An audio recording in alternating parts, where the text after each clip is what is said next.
Everyone, welcome to the Career Sprints YouTube channel. This is Rohit and we like to produce content that helps you with your professional development and continuous learning. Now this video that I'm creating is going to be helpful for anyone who's targeting to take the PMP exam in 2021. So the other day, I was speaking with someone and I realized that the person had some confusion about the difference between the term MVP and MBI. And I thought to myself, this is a concept that could be misunderstood by other people too.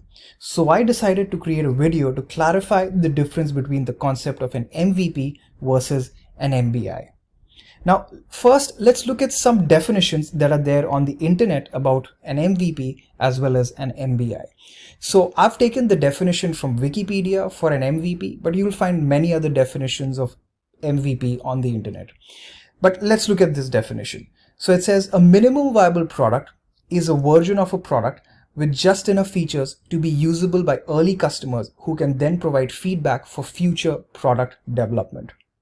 So that's the Wikipedia definition of MVP. An MBI, as defined by PMI, is the smallest increment of value that can be created for which value can be realized by an internal or an external customer. So is there a difference between these two terms, or is it just a play of words? Now, the concept of an MVP was really popularized by Eric Rice in his book, The Lean Startup.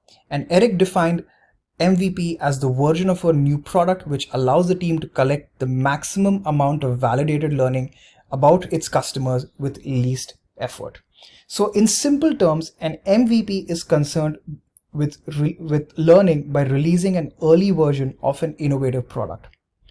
For example, like a market testing prototype, which you can gather feedback on and iterate on the product until you reach a point of satisfaction where you can say, okay, I think I can take this product to a larger consumer base. On the other hand, an MBI can be seen as an incremental addition of value to an existing product so that it can deliver value to customers. So validated learning is also relevant in this context because you are seeking feedback from customers about enhancements that you have made. So let's understand this concept with an example. For that, let me take you through some history of the mobile phone industry. And when we are talking about mobile phones, how can we not talk about the iPhone? For a moment, imagine that all the different versions of the iPhone that are shown on this slide are prototypes that led up to the creation of the iPhone 12, which was released in 2020. Now, just to be clear, these are actual models that Apple released over the years, but for the sake of the explanation, let's just assume that these were all market testing prototypes.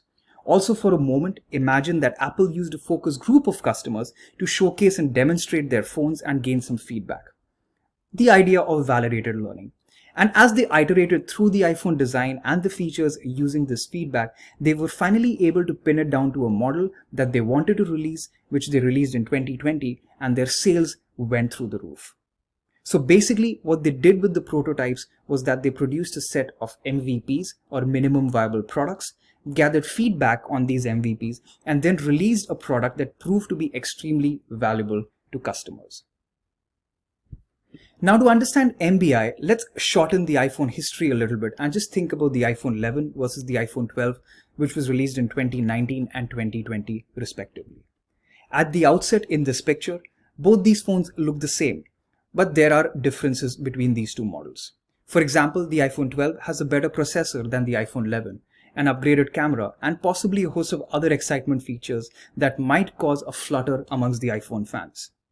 So these upgrades and enhancements to the iPhone 12 is an example of an MBI, or a minimum business increment, which is a small piece of functionality that can be delivered which provides value to customers. Now, the 2020 release of the iPhone will enable Apple to gather feedback from customers, basically understand the market response, and then make further enhancements to the phone, which is their minimum business increment, or MBI. So there you go. I've just explained the difference between MVP and MBI, or minimum business increment. And if you like this video, you know what you must be doing. Please go hit that like button and subscribe to the channel for future videos on the PMP exam prep. I wish you all the best.